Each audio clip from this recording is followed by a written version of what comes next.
Gente, nem sei se eu ainda sei fazer isso. Ai, meu Deus, faz tanto tempo. Mas enfim, bora lá. Antes eu quero só avisar que vai ter barulhinho, sim. As crianças estão brincando, ainda estão acordadas. E estão brincando aqui na sala. Meu apartamento é muito pequeno, então vai dar pra ouvir o barulho delas brincando, enfim. Vez ou outra vão entrar aqui. Enfim, crianças, né? Bom, a primeira coisa que eu quero falar pra vocês que estão aqui assistindo esse vídeo, quem já é novo aqui no canal, quem caiu de paraquedas aqui, é que eu não sou psicóloga, não sou psiquiatra. Tudo que eu compartilho aqui com vocês é da minha vivência, da minha experiência pessoal. Então, pra quem não me conhece, eu sou a Fernanda, eu tenho 31 anos e eu estou viúva há 2 anos. Quem é novo aqui pode conhecer a minha história nos vídeos antigos aqui do canal. Bom, eu preparei, assim, alguns tópicos para falar com vocês sobre esse assunto, sobre tudo que, meio que um resumo do que aconteceu nesses últimos 2 anos, algumas coisas que mudaram na minha vida e que eu tô com vontade de compartilhar. Quem sabe eu tenho um relacionamento meio que ioiô aqui no canal, eu volto e sumo, mas isso também tá muito ligado a tudo que aconteceu na minha vida. Então, hoje eu tô com vontade de vir aqui, de sentar aqui e fazer coisas que eu fazia há muito tempo e que eu gostava muito, que é compartilhar com vocês. Gente, saudade e dor. Bom, já fazem 2 anos, para algumas pessoas isso é muito tempo. Para quem vive, isso também é muito tempo, assim, é pouco tempo, mas é muito tempo. Porque, sabe, é aquela história da vivência, sabe? Quem vive parece que os dias se arrastam. É pouco tempo, é muito tempo. Nossa, que enrolação, mas enfim. São 2 anos, né? O começo foi muito difícil. Eu vivi em negação por muito tempo, assim. Primeiro eu tinha decidido que eu ia viver como se ele tivesse viajado e eu tava sozinha com os meninos em casa. Só que isso não deu muito certo porque a gente precisou mudar de cidade, recomeçar em outra cidade, e isso virou uma banana só, né? Depois dessa fase de negação, eu não conseguia lidar direito com isso, sabe? Por muito tempo eu achei que eu lidava bem com isso. Eu tive uma fase de lidar bem, que era quando eu vim aqui e compartilhava as coisas com vocês aqui no canal. Pra mim, poder falar sobre isso era muito importante. E tanto que eu até criei um grupo de apoio a viúvas, esse grupo ainda existe. Quem tá viúva há pouco tempo quiser participar, porque assim, ó, poder compartilhar isso é muito importante, sabe? Fazer um acompanhamento psicológico também é muito importante. Mas você trocar ali a vivência, sabe? Com pessoas que realmente sabem o que você tá passando, de fato entendem o que você tá passando, é outra coisa, assim, é outro mundo, né? É outro tipo de apoio. Então, se alguém aí tiver interessado em participar do grupo de apoio, me manda um direct lá no meu Instagram. Ele tá privado agora, mas você pode mandar uma solicitação de amizade. E por outros motivos depois eu explico por que o meu Instagram tá privado agora. Mas vou deixar aqui pra vocês, quem quiser pode ir lá, quem quiser participar do grupo. E me mandar um direct que eu vou colocar você no grupo, tá bom? Eu tive esse tempo aí, assim, enquanto eu conseguia compartilhar aqui com vocês, eu tava conseguindo lidar com isso, sabe? E uma coisa que foi diferente pra mim é porque eu lidei com tudo isso sozinha. Literalmente sozinha. Eu me mudei, eu vim, né, pra uma casa, eu não morava aqui nesse apartamento, eu morava em outro. Mas eu ficava sozinha, os meus dias eram sozinha, eu tava muito sozinha. E isso, assim, foi muito difícil pra mim, porque a solidão, cara, ela é surreal, assim, ela meio que sufoca a gente, sabe? Você não ter com quem conversar, você não poder falar. Isso porque, assim, não é que eu não tenho amigos, não é família, nem nada disso, mas as pessoas não gostam, sério.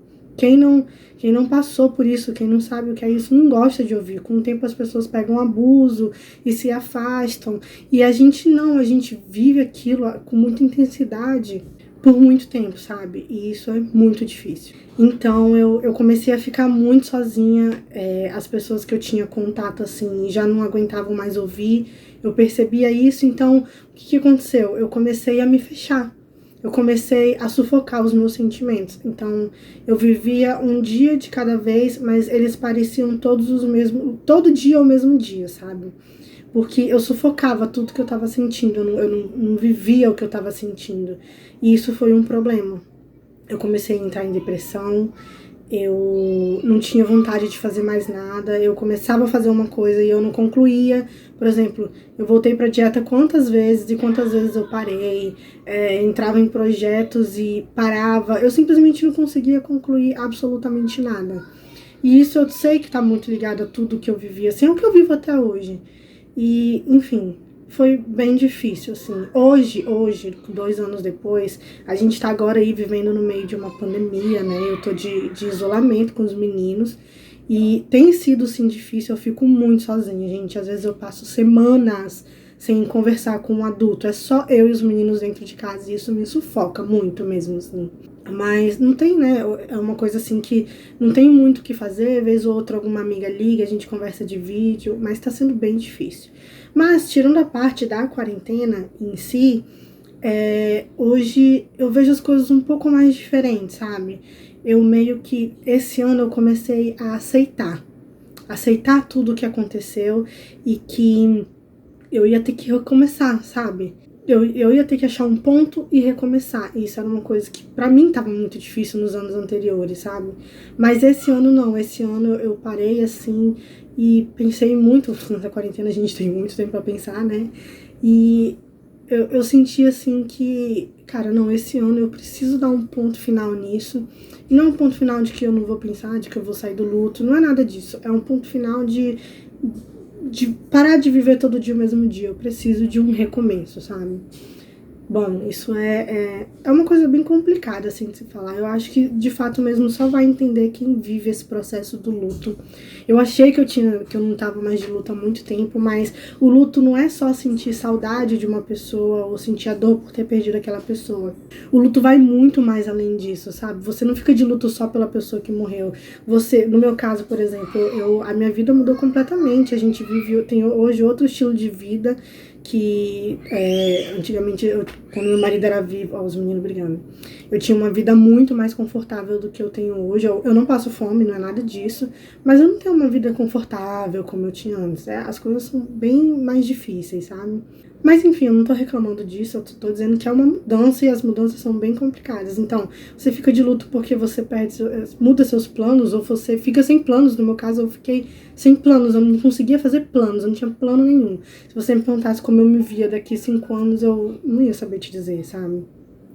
E mudou meu estilo de vida, eu perdi muitas coisas materiais, porque em mudança a gente sempre perde muita coisa, expectativas, sabe? Tipo, tudo muda e a gente fica de luto por isso, sabe? Você perde muita coisa. Quando alguém morre, principalmente eu digo assim em relação à viuvez, a gente perde muita coisa e isso é muito complicado. Então, o luto, a gente acaba remoendo muita coisa, sabe? Por exemplo, eu me cobrava muito, eu passei muito tempo me cobrando muito, até entender que eu não podia fazer isso comigo. E essa cobrança, ela acabava, assim, ó, quando o seu corpo não sabe mais como reagir, ele começa a te trazer doenças. Então, por exemplo, quando eu tô numa crise de ansiedade muito grande, o meu corpo, ele começa a criar feridas. Então, por exemplo, eu tenho várias cicatrizes, ó, eu tenho uma cicatriz aqui, outra aqui, que elas são bem aparentes. Eu tenho pelo resto do corpo inteiro cicatrizes de abscessos, não são nem, como a gente chama, furúnculos, são abscessos. Abriram vários abscessos pelo meu corpo, então eu tenho no bumbum, eu tenho na barriga, eu tenho nas pernas, eu tenho no peito, eu tenho nas costas. E é sempre quando vem uma crise de ansiedade, quando eu começo a me preocupar muito, quando eu começo a ficar ansiosa, quando eu tento fazer uma coisa e não dá certo. E sabe, bom, crise de ansiedade, isso é terrível, assim. O meu corpo reagia de uma forma muito pesada, assim, sabe? Bem, ele começava a se devorar. Acho que essa talvez seja a explicação, a criar doença, sabe? Eu acho que eu meio que dei uma embananada em tudo aí que eu tava falando. Eu ia falar por tópicos e acabei, né, mudando tudo. Mas, enfim. Bom, eu separei aqui na minha colinha, tem superação, sentimentos e medos. Com tudo isso que eu passei, assim, a minha cabeça, eu principalmente, Fernanda, eu não sou mais a mesma Fernanda que vocês conheceram há 2 anos atrás, ou as pessoas que estão aqui no canal há muito tempo. Eu não sou mais aquela pessoa, e isso não é uma mudança que só as pessoas externas perceberam, é uma coisa que eu percebi. Eu já não tenho mais os mesmos pensamentos, as mesmas ambições, eu sou outra pessoa, assim, hoje Cara, acho que seria impossível, assim, você não mudar, sabe? Sua cabeça não mudar, seus pensamentos não mudarem. Hoje eu posso dizer que eu tô um pouco mais dura em relação à vida. Muito mais dura. Acho que tem coisas, assim, que não mexem mais tanto comigo. Eu sempre fui muito chorona, sabe? E hoje eu já não estou mais assim. Eu já tô muito mais seca. Eu ia dizer forte, mas não é forte, é seca. Algumas coisas não me tocam mais, mas eu acho que isso foi mais uma armadura que eu criei mesmo, assim, pra mim, porque eu, eu me bloqueio muito em relação a sentir. Isso vai pra sentimentos em relação às outras pessoas, de, por exemplo, assim, de relacionamento. Eu tenho muita dificuldade pra me relacionar.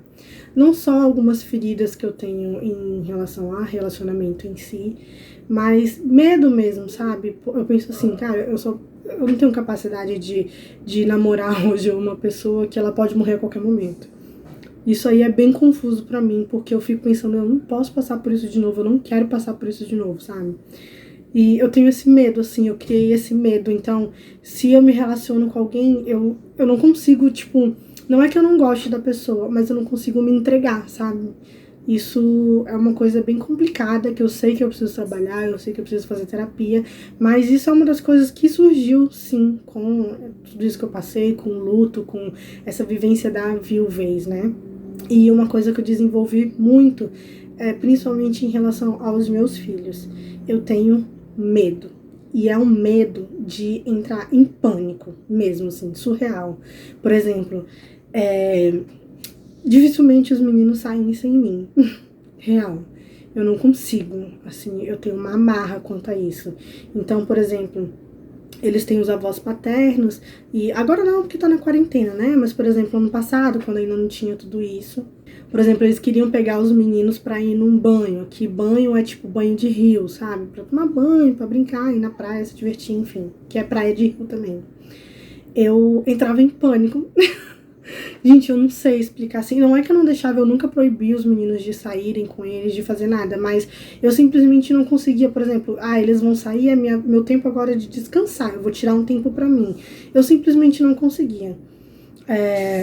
Se eu soubesse que eles estavam só lá na casa dos avós, então, tipo, eu ficava tranquila, eu já me sentia mais confiante, né, digamos assim. Mas se eu sabia que eles iam sair pra algum lugar, que iam ter que entrar num carro e sair, eu eu ficava totalmente em pânico. Então, eu mandava mensagem, sogra, me avisa quando chegar lá, sogra, e aí, como é que tá? Sabe, é uma coisa que eu devia meio que aliviar mais, assim, porque, né, eu tenho que... Gente, mas é complicado, Não é que eu não confie nas pessoas, mas eu não confio, eu tenho medo de acontecer alguma coisa com eles e eles não estarem comigo, entende? Já é complicado quando acontece e eles estão comigo, então acontecer sem eles estarem comigo, opa, avião, isso me deixa em pânico. Eu tenho muito medo de receber uma ligação e alguém dizer pra mim que aconteceu alguma coisa com os meus filhos. Eu desenvolvi esse pânico. Acho que muito também porque foi assim que eu soube da morte do meu marido. Uma pessoa me ligou e por telefone essa pessoa me contou que meu marido tinha morrido. Então eu desenvolvi assim esse pânico mesmo. Então quando meus filhos estão longe de mim, eu não consigo ficar tranquila, eu não consigo ficar em paz. Mesmo sabendo que estão com pessoas que os amam, que vão cuidar deles, eu sinto assim, sabe aquela história de ninguém vai amar os seus filhos, ninguém vai cuidar dos seus filhos como você, como a mãe?